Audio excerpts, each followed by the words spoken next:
So I have the great pleasure of introducing Gary Wozniak from an organization in Detroit, Michigan called RecoveryPark. And you have his biography in your agenda. I met Gary probably a little over 2 years ago at a Congress for New Urbanism retreat at Chautauqua Institute, and immediately gravitated to Gary and had some great conversations over that weekend. Several people from Niagara Falls actually attended that retreat. Had a chance just this past fall, just this past October actually, to go out to Detroit, see what Gary's got going on at RecoveryPark and in the city of Detroit, and was just blown away by it. So I won't take up too much time. I'm sure Gary's going to go into great depth. So without further ado, Gary Wozniak.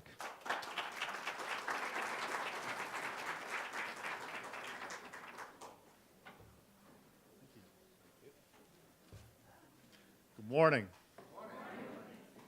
So I have to tell you that my comment earlier today, I'm a pot stirrer.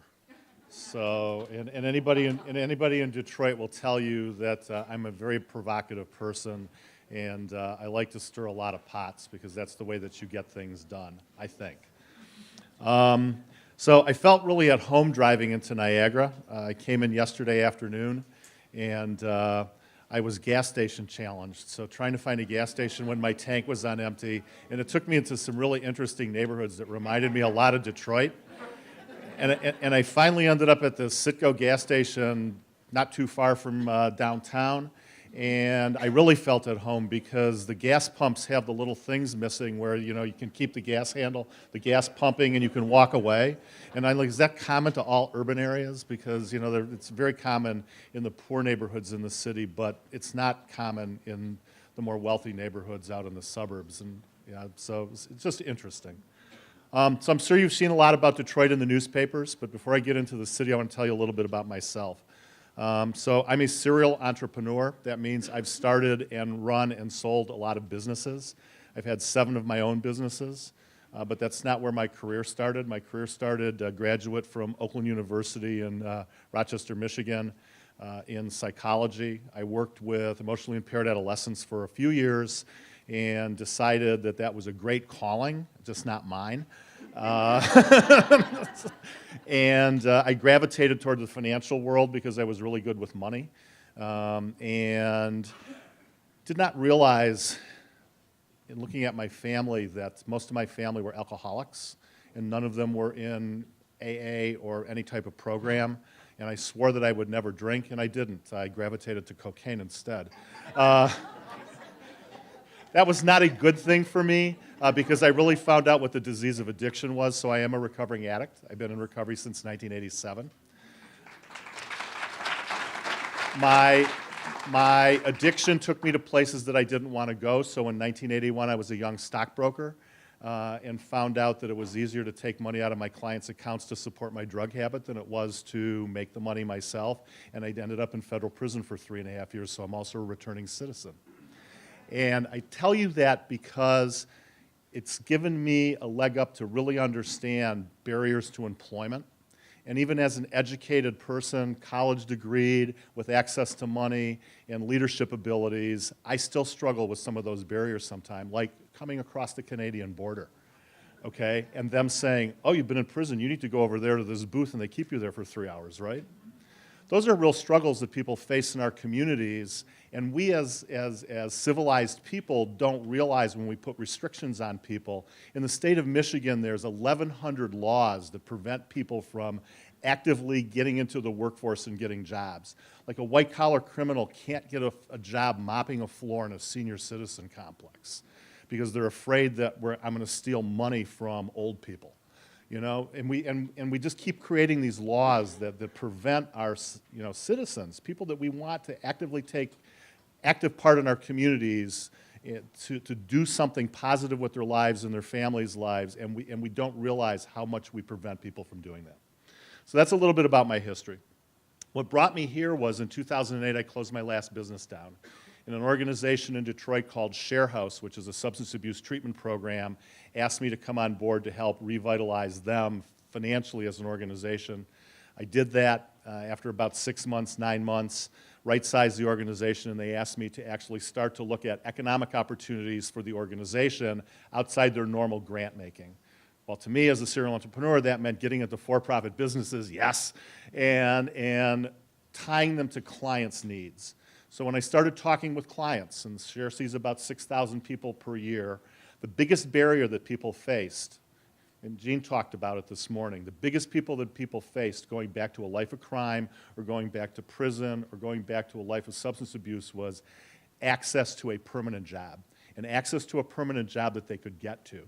I don't know how many of you saw in the newspapers recently, there was a guy in Detroit, he made international fame. They raised $350,000. This guy was walking 21 miles a day to get to a $10 an hour job. Okay? That's very common in the city of Detroit. 47% of Detroit's residents do not have an automobile. 60% of Detroit's residents that have a job work outside the city of Detroit. Our communities in southeastern Michigan have an opportunity to opt out of participating in the bus system, and half of them do that. Okay? So getting to the jobs that are out there is very, very difficult. So I threw out the creative idea to the city of Detroit officials that maybe we should incubate jobs in our neighborhoods. And maybe we should look outside the auto industry, because the auto industry recently hasn't served Detroit very, very well. And they thought I was crazy. Okay? Detroit's had some real struggles. Detroit's been in bankruptcy. Detroit had $18 billion in debt. It's not the $18 billion in debt that caused the city of Detroit to go bankrupt. It's the inability for the city to pay the debt because they don't have a tax base. The tax base left. And it left for a whole bunch of reasons, and I'll get into some of those in my talk today. So how many of you work for nonprofits? Okay? How many of those nonprofits has a strategy to go out of business? I don't see a lot of hands. Okay? RecoveryPark, one of our long-term strategies is that when we're successful, we don't need to be around anymore because we've done our job and we want to go out of business. And I'm saying that because I want to start the process of thinking differently about who you are, how your agency functions, and what your real goal is. If the goal is to alleviate poverty, then at some point in the future, that means that poverty shouldn't exist. But if we create structures and we create financing streams to always believe that poverty is going to be there, and we always need to provide services for people, we have not created a great platform mentally for ourselves or for the community to believe that they can really empower themselves to not be in that situation anymore. We have an organization, and I know this is being filmed or whatever, so I won't mention names, but we have an organization in the city of Detroit that just celebrated its 75th year of providing food for the homeless and you know, people of struggling, right? They're a $28 million a year organization. And in no time in that 75-year history have they figured out how they could repurpose that $28 million and create economic opportunities in the neighborhoods that they service so that people can pay for their own food, so that they can pay for their own housing, so that they can buy their own transportation. And when I talk to them about that, they look at me like I'm an alien from Mars. Our mission is to put food on people's tables. That's really a good mission, and it's an important mission today, but looking into the future, does it need to continue to be your mission? And so I challenge people today that didn't raise their hand, and it was almost everybody, to think about, is there an exit strategy for the organization that I work with? If there is an exit strategy, will my community look different? Will it be better? Will I really have empowered people to change their lives? So, I can't just do that on my computer, can I? Okay, so some statistics. 45 million people, or 14.5% of all Americans live below the poverty line last year. 22% of all children live in families whose incomes are below the federal poverty level. The federal government currently operates 122 anti-poverty programs. Since the war on poverty was announced in 1965, I was 10 years old. I remember Lyndon Johnson being on TV, a little screen about that big, black and white. If it didn't work, you just slapped the side of it and the picture came back on. $13 trillion has been spent fighting the war on poverty. Is poverty better or worse than it was in 1965? It's worse. Currently, we're spending $900 billion a year on poverty. My challenge to you, stirring the pot, is there a different way that we can be spending that $900 billion? What if that $900 billion were spent on economic opportunities in neighborhoods, on job creation in neighborhoods, on business incubation in neighborhoods, as opposed to some of the things that it's currently being spent on. And being a student of money, it doesn't take very long to figure out why we're not winning the war on poverty. It's the same reason we're not winning the war on drugs or a number of other things. There's nobody in Washington or our state houses that are looking at whether these programs are effective or not. It's my personal belief, right? Politicians love to tell you that they care about you and they're going to create a program and they're going to finance that program and then they're going to have the big picture ops and they never come back to see if the program is effective. And they reframe it and they refinance it year after year after year. And we tap into those resources because the dollars are there, but we never sit down with our politicians and say, you know what? The money that you're giving us is really great, and it's creating jobs for us, but it's really not having an effect on the people that we're serving. Can we do something different? And I'll frame that in this way. In Detroit, the American Disabilities Act filed a lawsuit against the city because our curb cuts were not appropriate for people in wheelchairs. The city lost. The city had a mandate to take millions of dollars and put all new curb cuts throughout the entire city. We have curb cuts that are going to neighborhoods where nobody lives, where the sidewalks don't even exist, and we're putting in $150,000 per intersection curb cuts because the disabilities. And I asked the mayor, I said, well, why are you doing that? Well, the federal government told us to. And I said, have you ever asked them if you could do something different with the money? No. We're afraid to ask Washington to do something different with the money because they told us we had to do this. Pick up the phone. Advocacy. The computers out here, right? If we don't talk about it, they won't talk about it, and they won't think about it, and they won't think differently. So the traditional ways to alleviate poverty, we talk a lot about subsidized housing. We talk about industrial subsidies, subsidies that are intended to create jobs, have a lot of social welfare programs, food, transportation, mental health services, substance abuse services, and we've got a ton of workforce development programs. Workforce development programs, to me, this is my personal belief, are very ineffective. And the reason I believe that they're ineffective is it's not that they're not teaching skill sets that people need, but they're generally a year behind where the market really is, and it's giving people skill sets for jobs that don't exist anymore, that probably existed when the funding was created. Okay? And in Detroit, it's giving people skill sets for jobs where they have to walk 21 miles to get to work. That's a real challenge. So this is a Detroit neighborhood in 1950. I'm showing you this slide for a number of reasons. That's not a parking lot with cars, those are houses. The larger buildings, the big building in the top left is a school. You can see a couple of industrial plants. You can see a couple of schools, you can see some commercial districts, and you can see the housing. Detroit in 1951 had 1.9 million residents. It was a thriving community. It had ethnic diversity. It had the Italian neighborhood, the Polish neighborhood, the African American neighborhood, and each of those neighborhoods had microeconomies within those neighborhoods that if you remove the neighborhood from the city and you put it somewhere else could exist as a neighborhood. Okay? This density, while it was important for the city back then, is also part of the reason that Detroit looks like it does today. This density supported an auto industry that was thriving. It supported an auto industry that required bodies, lots of them. That changed in 1985 when robots were introduced.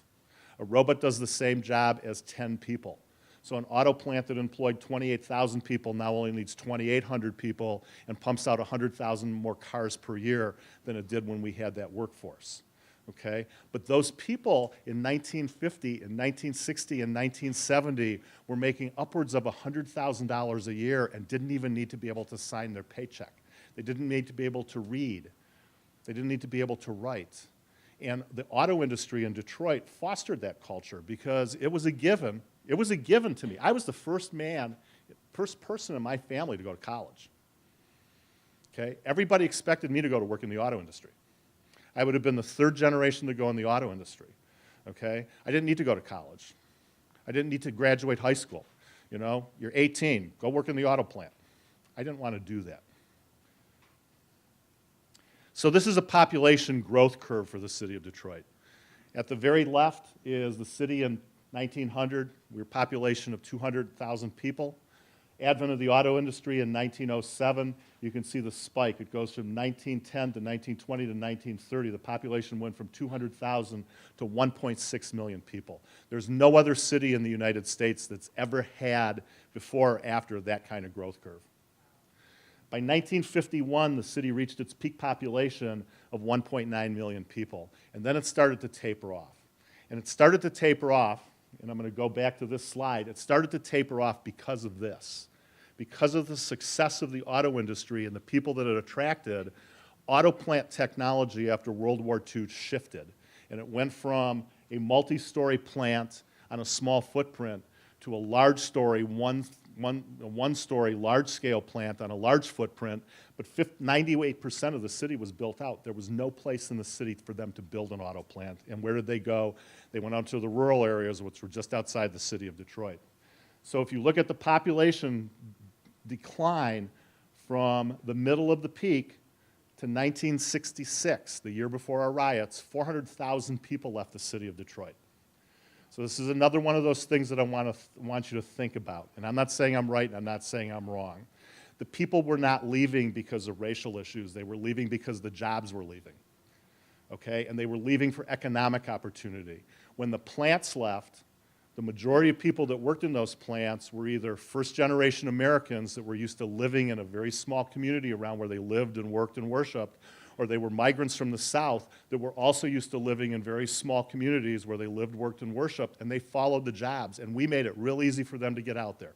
We built freeways, we built roads, okay, we put the water and the sewer lines out there, and we had no cap on suburban sprawl, and the jobs just kept migrating out.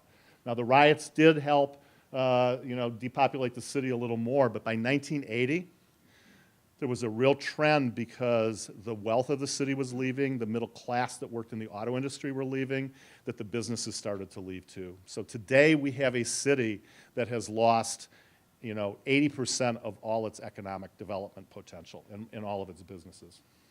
So that same neighborhood, that's this. That's what it looks like today. So just a real quick, looked like that. Now it looks like that. And a lot of Detroit looks like that. So our overreaching goal is to talk about spurring economic development, creating jobs and careers that have mobility, stressing business ownership, having adequate and centralized support services for the people that we're hiring because they have some real challenges that can't be addressed with a 3-month or a 6-month stay in a substance abuse treatment program or some Band-Aid mental health services.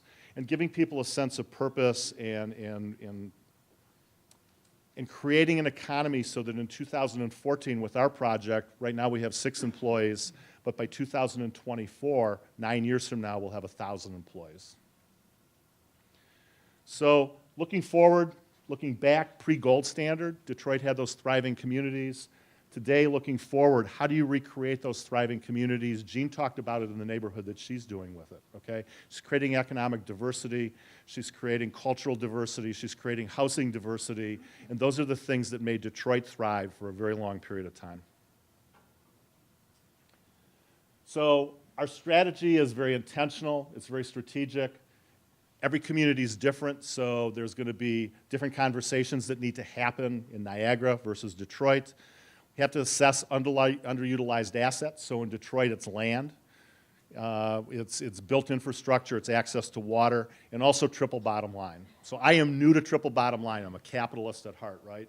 You see the circles, economic, environmental, and social. Social justice and environmental stewardship are very important. A lot of organizations do them very well, okay? But when the money runs out, they don't do those very well, so economics on the top. All of the businesses that we incubate have to be financially successful models in order for us to do the bottom 2 circles. That doesn't mean that it's more important in the scheme of things, but it means that without that economic sustainability, okay, we shouldn't be in business. When I look at a business model centered around food, because that's what RecoveryPark is, classic business model. In 18 months, it needs to show positive cash flow. By month 36, it needs to be fully in the black. Otherwise, we've got the wrong business model, and we need to rethink it. So what is RecoveryPark? RecoveryPark's a nonprofit that's getting ready to go out of business because we're starting to get private funding to launch our businesses, and it's all centered around food. We do take advantage of multiple funding streams at this point. So right now we've been funded $1.4 million of philanthropic. We've also got $600,000 of in-kind that's been converted into equity in our first farm business, from legal, technical support around environmental issues, challenges around architecture and engineering, those sorts of things. Our project is starting around an abandoned market. So this is the Shane Ferry Market. The building dates back to 1850. And we take a different approach to development. So a lot of developers, when they come in, they want 50 acres, they buy a big square, they want to bulldoze everything, and they want to put in their new development. We take what we call an amoeba approach to development. An amoeba approach means that we only buy land that's in the public domain. I'm not going to get into bidding wars for the guy that's got the one lot that he thinks is $1 million that he paid $50 for at the auction last year. Okay? I'm not going to get into struggles with businesses or churches that want to stay and they don't want to conform to the zoning codes of the city or whatever. Our goal is to bring a density of jobs into a neighborhood so a neighborhood can start to redevelop, to do it in an amoeba effect. So if you remember amoebas back in high school, they don't have solid walls. So when they bump into something, what do? They mold around it. Our goal is to integrate into the fabric of the community, not recreate the fabric of the community. We're coming into somebody else's neighborhood. We're coming into somebody else's community, and their voice is important, okay, because they have to direct us on what they want to see happen, and is our project appropriate for that neighborhood. The other thing is we're providing long-term, 3-year support for everybody that we hire. So we do a very intensive screening model. We make sure that all the barriers that people have, whether they're transportation or health-related or mental health-related or educational challenges, that they're met with a career coach or a life coach, that career coach and life coach works with that person for up to 3 years or longer. When we reach our 3-year mile, which we will next year with our first couple of people, those people will actually start to mentor new associates that are coming on board. The goal is to give somebody stability in their life because you all work with very challenged people. You know how fragile people's lives are. So something as simple to us as getting, the car breaking down, we take a day off work, we go get the car fixed, to somebody that has, real challenges in life, not having the car, not having the paycheck for that day, not being able to feed the kids, that leads into health issues. One domino can upset somebody's entire life. So we want to make sure that that doesn't happen, particularly in the first 3 years. So I'm going to slide through some of these really, really quickly because I'm not going to have tons of time to keep talking. But RecoveryPark project design developments, so it's crucial that we do collaboration. We've done that. We've hired an organization called the Detroit Collaborative Design Center in the city of Detroit. That organization has helped us do 13 community engagement meetings. It's helped us launch a 65-day door-to-door survey where we've interviewed 25% of all the residents. Those are the people that actually answer their doors. We've engaged them to the point where we're starting to talk about community benefits agreements as we get ready to launch our project. So we were conceived at Share in 2008, actually. The slide's wrong. We're looking at Detroit's underutilized assets, so it's land, it's human capital. We're looking at doing urban agriculture as a way to generate jobs. The cool part about agriculture, and we're talking about commercial scale agriculture, not community gardening. And I'm not disparaging community gardening, but I'm talking about a level of agriculture that's indoors, it's hydroponic, it's under glass, they're year-round jobs. There's a real demand for that type of product in the United States. I don't know if anybody saw it, anybody read the Wall Street Journal. General Mills just announced that they're selling Green Giant because frozen food is on the decline because people are buying more fresh vegetables. That's a great opportunity for any city that wants to start looking at food, very basic growing food, as an economic engine. And the nice part about it is the tomatoes don't care if you can't read and write, and they don't care if you're coming out of prison. They have very basic skill sets that you can teach anybody. You can price point it so that you can start the jobs at $10, $12 an hour and provide benefits. Okay, you can work with them with a career coach and a life coach to upskill them over time. And our eventual goal is every food business that we incubate will be turned over to the employees at some point in the future. That's our exit strategy as a nonprofit. When we create a healthy family of 15 or 20 for-profit businesses that are connected to each other, we don't need to exist anymore because they can carry on the work by themselves. And at the end of the day, you know, I can say that I've done something different than my classical finance training, and I've given back to the recovering community and the returning citizen community. So Detroit's realities, this is a map of the city of Detroit. Detroit is so large that you can take Boston, San Francisco, and Manhattan and put it in the city of Detroit. And the 20% of the land that's left over in the city with taking those three cities out is about the size of Paris. So it's an extremely large city. It's estimated that 20 to 40 of the city's 139 square miles are vacant, and 70% of that 40 square miles is owned by the municipality. There's no other city in the United States that owns as much of its own land as the city of Detroit does, and that's a real challenge because the elected officials in Detroit believe that they should be leading the economic development charge, not the developers and not the business people, and that they want to vet all the business plans that are coming into the city. They don't have the skill sets, they don't have the staff, they don't have the time, and literally businesses, we've been struggling with the city of Detroit to acquire land since 2009. We're finally at the point now, through 3 mayors, 6 planning and development directors, 3 city councils, and a takeover by the state government where they're actually going to sell us our first 60 acres of land. That's how long the conversation has taken. That should not happen. Okay, elected officials, who do they work for? Us, right? Okay, and sometimes it's not enough. We have 125 organizations that are collaborating with us. Sometimes it's not enough to just have all those voices in the room, because sometimes the politicians don't want to just listen to those voices. They want to listen to their own advisors, the people that give them money. The other thing on this slide is 16.4% unemployment. That's triple the national average. That is the federal government figure. City of Detroit actually has close to a 60% unemployment rate. That means that of the 200,000 adults that could, should, and would be working or are underemployed, 120,000 of them, you know, it's a lot of people, okay? 71% of that 200,000, 140,000 of those have a barrier or multiple barriers to employment. So nobody really wants to hire them. Or they go and they take the training program and then they get placed with a company and that company gets the tax break, the $7,500 or whatever it is, okay? And they get the 30 days or 60 days or 90 days of supportive services, and on that 91st day, when they have a problem with that employee, what do? They don't call up the social service agency, they fire them. And those same people keep coming back and back and back. Our goal, and we've done this already, a couple of our people have gone back out drinking and doing drugs. What do? We send them to detox for 3 days and tell them, you got to get your butt back to work because we need you. Okay, this isn't the old school. We're not going to keep you out there for extended periods of time and, you know, in a rehab center or mental health facility. That's not what you need. You need to keep working. We want to reinstill the thinking that you can take care of yourself. The other thing that we talk about a lot with our associates, and we talk a lot about with the city, and Gene touched on it as well, is when you rent or when you work for somebody, you don't take as good a care of your community as when you own a house or you own a business. And there's a lot of Detroit and a lot of our inner ring suburbs that have lost that because we don't teach that anymore.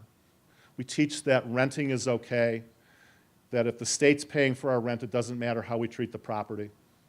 Okay, that there's no recourse to us, that if there's a business in the neighborhood and we see vandalism, you know, it's the prison mentality. We don't snitch because we don't have an ownership stake in that and we don't realize how that deteriorates our communities, and it's really, really important, in my opinion, to get back to that. So why food? Real quickly, these are some economic numbers that were put together for us by the Initiative for Competitive Inner City out of Boston. That's part of Michael Porter's work out of Harvard University. On the left are community-based gardening and personal farming. It's a lot of work, but there's really no economic opportunity there for job creation. The nonprofits are filling a wonderful space with doing some larger projects around food distribution, education around healthy eating, plant distribution, but philanthropically supported, not a lot of real job creation. The commercial growing space, the very bottom, the .007, is of the 12 million acres of arable land in Michigan, 98% of it is field-based growing. You can see that doesn't create a lot of jobs. You can farm 1,000 acres with a big tractor and a couple of people. They only work in the spring during planting and fall during harvest. Orchards, quarter job per acre, and that's seasonal as well. But indoor growing, which is where the industry is heading, indoor growing at the bottom, 5.2 jobs per acre, and they're year-round. So I threw out the premise, well, what if we grew enough scale so that we can democratize access to healthy food? So instead of going to Forgotten Harvest to get my food that's been rescued from Kroger, not that that's not an important mission, but that I could buy that produce at Kroger at maybe a 15% premium over the retail stuff that's full of pesticides and fertilizers, as opposed to 3 times what it is at the Whole Foods store. How do I get to that scale, and what happens with that scale of produce if I wanted to do value-added production? So instead of selling lettuce, I could sell a bagged mix. Instead of selling carrots, I can do carrot puree. Look at how the numbers jump up. They go to 18 jobs per acre. That's more than an auto plant employs. And I'm going to tell you, you don't need to go too far from here to understand the economics. In Leamington, Ontario, there's 2,400 acres of greenhouses. Mostly what they grow there is tomatoes that end up in Heinz ketchup. The average worker there has a choice between hourly wage or production. Most of them take production, and most of them are making upwards of $21 an hour. By anybody's standards, that's a living wage. So we've done a lot of community engagement meetings. We've engaged a lot of universities, philanthropic organizations. We've looked at some of the findings around economic investment, ineffective workforce programs, underfunded social programs, philanthropy not really getting it. So they're still looking at us as a project as opposed to an incubator for businesses, and everything is milestone driven, and at this point in time, you're going to be at the end of your project, and then you can come back to us for more money. That's really frustrating for me, because I'm used to going to a bank and saying, I need X amount of dollars, and the only litmus test is, am I making my payments on time? Okay? The philanthropic organizations, nothing against them, because they've given us $1.4 million. They're really not set up to understand the risk of business development, and in lieu of that, they put restrictions on you, and it's really frustrating. So we determined a location by community engagement. We looked at the project development around our sustainability, our products being sold at a premium, our strategic marketplace. And we came up with 2 missions for our first for-profit business launch, which was RecoveryPark Farms. You can go to our site, www.recoveryparkfarms.com. You can see the products that we're growing. Our product is specialty, local source produce. Our mission is to create jobs for people with barriers to employment. We looked at a delivery radius of 200 miles around the city of Detroit. That's about how far we could get fresh produce in a 24-hour time frame.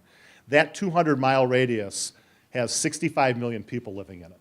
That 65 million people spend $14 billion a year on fresh produce. Not just produce, period, but fresh produce. In the Midwest, as opposed to the East Coast and the West Coast, we spend 17% of that $14 billion on locally sourced produce, farmers markets, high-end produce stores. That's separate. California only spends 11%. The difference is that we have more access to farmers here than they do on the coasts. Even with California being the big growing center, almost everything that they grow is field-based, and it's meant for export. So we really looked at the market, and we decided that the entry point for us was to start at high-end restaurants. And so being in the high-end restaurants, we launched a pilot project last year to test out our theories around price. We put a social platform around it to get this is our RecoveryPark Farms website. We're now in 12 high-end restaurants. So the restaurants up here, 3 of them are Restaurant of the Year, 12, 13, and 14. We're working on the Restaurant of the Year 2015. It's really important for us because we've established our brand there. We've got 24 restaurants on the waiting list, and we've been approached by a regional distributor for $35 million build-out to do all of their high-end produce growing. Their produce, $35 million, high-end specialty product, 80 different things, is being basically put in a first-class seat on a plane and flown here every day from New York, microgreens, and California, and Australia and Mexico, you know, when they can't get it from those other two sources. They should be getting that from a local economy where they can trace the food and they know that it's extremely fresh. So they don't have to worry about how long was it sitting on the airport. How long did it take for that produce to get to the airport?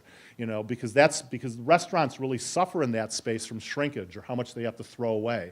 If I can convince a restaurant that my product is so fresh that you're only going to throw away 2% of your product as opposed to 40% when you're buying it from the distributor because it's coming from California, you'll pay my premium, and 50% of all millennials, people 35 and under, will pay more because there's a social mission attached to it than a cheaper price.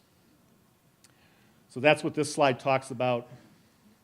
So our immediate goals are fine dining, multi-unit restaurant groups, local producers.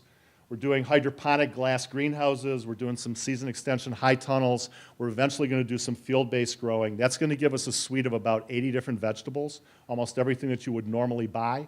Why is that important? It's important because we're customer-centered. So the customer tells us what they want and we grow it for them. That's different than most farming. Most farming today is, I'm the pea guy. You want my peas? Oh, you don't want my peas. How about if I discount my peas? Well, how about if I discount them more? Then I eventually give them away to the food rescue mission. That's a broken farming model. Okay? Customer-centered farming is extremely important. So this is what our first facility is going to look like. This neighborhood right now does not have anything in it. It's got 7 residents living in 110 acres. That's the farmer's market in the back. These are hydroponic greenhouses. The green spot in front is a $2 million EPA-funded water harvesting project, so we're basically closing off all the storm sewers. We have a combined sewer system like you do here, because we're an old city. So when you flush your toilet or it rains, it all goes into one pipe. That causes, in real severe rains, raw sewage being dumped into the river. They want to stop that, so we're going to close off all the storm sewers. We're going to put the water down a swale. We're going to collect it. We're going to harvest it, and we're going to clean it up and use it for our irrigation. This is another view. You can see it's a very walkable neighborhood. This is another street view, so there's people living on the left, greenhouses on the right. And this is an overview. So 5 years from now, if you come to Detroit and you look at this neighborhood, on the right you'll see 10 acres of hydroponic greenhouses. Up the middle you'll see the water recovery project. On the left you'll see some experimental growing. And just to tell you that you can grow anywhere, our pilot project was built on a 1.5 acre piece of concrete in one of the heaviest industrial areas that you've ever wanted to see. All of these white buildings are heavy industrial, and the top corner is our incinerator. So we're growing like right next to M4 zone stuff, and our environmentalists tell us that we're okay because of the type of growing that we're doing in the environment. So don't let people scare you. Don't the lead and the arsenic and all that other stuff. Don't let people deter you if food is your mission, because there's a real economic opportunity with this. Not just around the food, but agritourism, ecotourism. People want to come and see this. Okay, they want to touch, they want to feel. That brings bodies to your hotels. That brings people to your restaurants. So long-term social enterprise goals, produce that's sustainable, a revenue stream. We're building sustained relationships. We're creating sustainable jobs that are improving the lives of our associates. We're aligning them with supportive services. We're paying fair wages. We're transforming communities. So this community, 10 years from now, if we bring 1,000 new jobs into this area, think of what's going to happen. And I'm going to close with this. So I diverge a little bit from most economic development models in cities. There's been a real drive in cities for the last 40 years that we need dense housing, we need affordable housing, and we need big box whatever, okay? Housing is not an economic engine. Housing is a place to live. Jobs are an economic engine, and if you look at suburban sprawl, you don't see builders putting up 250 homes in the middle of nowhere. What you see is you see a business or suite of businesses developing somewhere out in the country. A couple years later, the housing guy comes along and says, oh, there's jobs out here, we should put some housing here. A couple years after that, the strip mall guy comes along and says, there's jobs out here, there's housing out here, now we need to build a strip mall. We need to start thinking about that in our urban areas, because we have rural type areas in a lot of our cities. Detroit's just one of them. I know Niagara's got some areas. Tom and Dave have shown me some areas that have equal opportunity, but bring the jobs there first. The rest of the stuff is going to follow. So I'd really like to thank Tom and Dave and Niagara University for having me here, and I hope that you've gotten something out of the conversation. I will be here all day, so if you have questions, pepper me with them.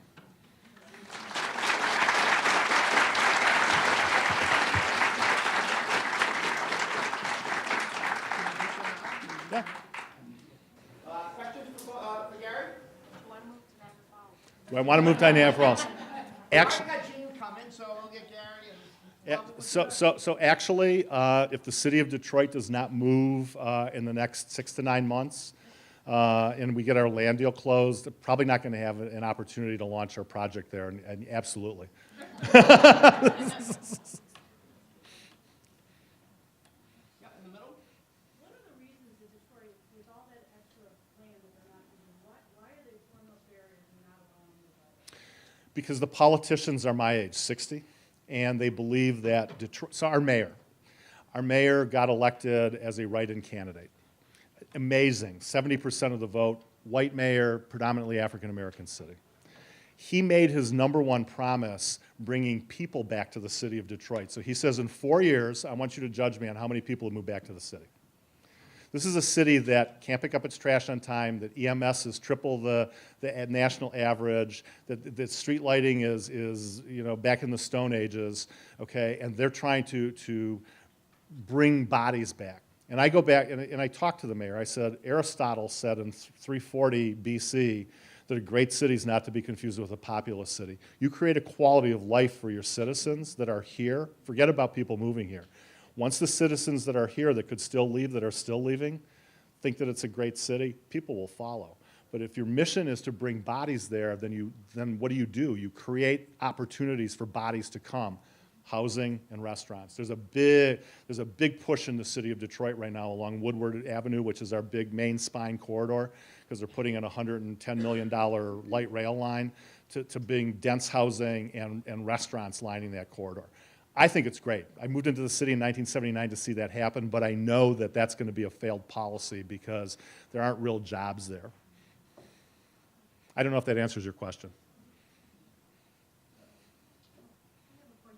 I remember many years ago, Gary, that in Detroit, they had a pilot project where they were in the neighborhood, for example, you said there were only 3 houses, that they were trying to get the people in those neighborhoods to have a comparable house within, closer to the city to kind of condense the population, kind of like Portland, Oregon's looking at to limit the suburbia.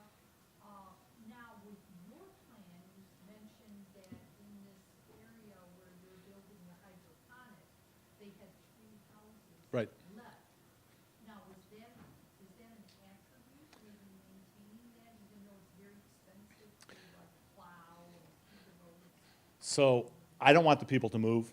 We will certainly make offers to people if they are interested in selling their houses. And there's a misconception that just because people are there, that doesn't mean they don't want to leave. Because in our interviews, we found that 85% of the people, if they were given the right economic opportunity, would leave. And they wouldn't leave for another neighborhood in the city. They just leave the city, period, because they're so frustrated. The city of Detroit does not have the resources to relocate people or close neighborhoods. So one of the interesting things that I heard about yesterday in my meeting with the city, because we're meeting with all the departments now, is the new director of the Detroit Water Department Transition Authority says, let's reframe this differently. So I'm being given $1 million per mile to put in new piping systems in some of these distressed neighborhoods.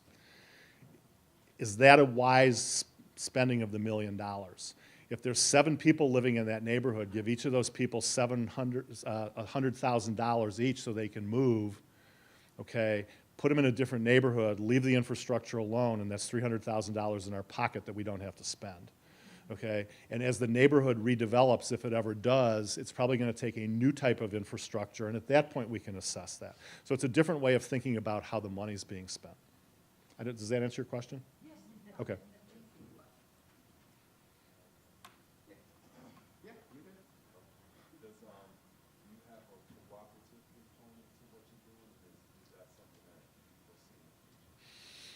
I don't know. There's a lot of cooperatives that have started in the city of Detroit. Their thinking is a little different than mine, because I'm a capitalist, right? So, you know, trying to start a cooperative and get them all on the same page of thinking about how they're going to grow the food and how it's going to be delivered to a centralized location and the price that we're going to be asking is pretty complicated. I'm not saying that it's not something that we haven't looked at or talked about or might not happen in the future, but it's not in the immediate plans.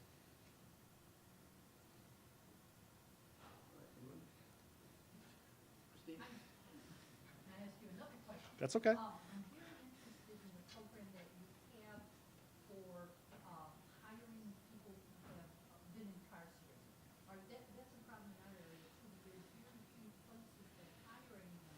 It's kind of word of mouth. Plus, we run into the problem that some of these people will pay us less because we have that kind of issue. Now, how did you work with programs? Did you get federal dollars and then go educate people, or you started your own and this became the model and someone spread the word? Well, we haven't hired lots of people yet, so we're just starting that. But our first 2 hires were ex-offenders. They were offered the same wage as anybody else in our organization, so there was no multi-tier wage structure. We didn't apply for any of the benefits that we could get as a for-profit business because we felt that it was our corporate responsibility to take on that challenge irrespective of government opportunities. The only thing that we did participate in was with Michigan Rehabilitative Services, that actually is the organization that does screening for people with multiple barriers of employment, and they have a reciprocal over a 12-week period where they'll pay like the first week 100% of the wage, and then it's a decreasing scale. So we did take advantage of that because of the services that they're providing on the screening end. And they were inseparable. So it's like, if you want screening services, you got to take the program. And I'm like, okay, twist my arm. Long term, we do have a boot camp that people are going to go through. So you come to a half-a-day seminar. We tell you all about Recovery Park. We tell you what you can expect from us as an employer. We tell you, you know, what we're going to expect from you as an associate working with us. If you're interested, come back to a 2-week boot camp. We figure that 30% of the people are going to self-wean themselves out. Those are probably the people that don't want to work anyway, my opinion. That's 70% that shows up to the boot camp. We're going to put them through 2 weeks of pretty intensive testing. So they're going to know that up front. So physical testing, mental health testing, substance abuse inventory, even things, you know, uncommon for a lot of people, but I'm a spiritual guy, so like a faith-based inventory. You know, where are you at in your relationship with the universe and other people? So that we can really provide you with the appropriate level of services, both on the career side, educational, you know, support, but also on the life coaching side. So are all your basic needs met? Do you have a way to get to the job? You know, do you need an alarm clock to get up? Does somebody need to call you up to make sure you get to work on time? You know, those are things that we need to know up front so that we don't lose those people. Our long-term success is based on one indicator only: how many people at the end of 3 years are still employed with us. We believe that if we can achieve a 37% success rate, that's triple the normal average in the United States, we've done a good job. Top left? Right now, your project hasn't actually taken effect. Right now, is it being held up due to financial? You're waiting for money, or is it political, or? So we launched a pilot last year that was funded. We are now in a 6-acre facility about 35 miles north of Detroit in a city called Pontiac, which is similar to Detroit, urban area, post-industrial. We got 1 acre of growing indoors, so that's servicing the 12 restaurants. When I say that we're being held up, is our next stage is for us to grow into a full-fledged business, which is the 10 acres of the hydroponic growing, and we need land to do that. I can buy land in a rural area, but that defeats the purpose of the jobs, because rural farmers won't build this kind of infrastructure because they can't get the labor force. So we want to make sure that we build where the labor force is, and that's in the urban areas. So the challenge at this point is not money. We're funded. The challenge is political will to sign off on the project. You know, well, what if your project fails? Well, what if it does fail? I mean, 2 of our big auto companies just went bankrupt. Oh, but that's different. And no, it's not. They don't want egg on their face. So right now, you have plenty of open field and you're willing to do something with it. Right. In hindsight, what we should have done is we should have gone out and done some guerrilla farming. We should have just gone and hijacked a couple acres and just put something up and just did it. But that's not the path that we took, so you can't look back. One more, last one, Pastor Mark. So if you can't get it done there, is your funding portable for when you come to Niagara? So the funding is portable. Tom and I have actually been talking about some land in Niagara. We started that conversation a year ago when him and Dave came here. The funding that we're getting is funding that's coming from the private sector. It's not government or philanthropic. And that private sector wants to see the launch of a successful food business in an urban environment, and they want us to see us fulfill our social mission. So I'm going to tell you, though, the one thing, whether it's Niagara or anywhere else, and Thomas and I had this conversation, if I'm going to come anywhere at 60 years old, you got to make sure that government, philanthropy, private sector all understand why I'm coming here and what the goal is, because I don't want to go through the same fights that I did in Detroit. What'd you say, stay where I'm at? All right, and as Gary said, he's going to be sticking around all day, so he's happy to have some one-on-ones with you. But let's thank Gary for his presentation. Thank you. Appreciate being here.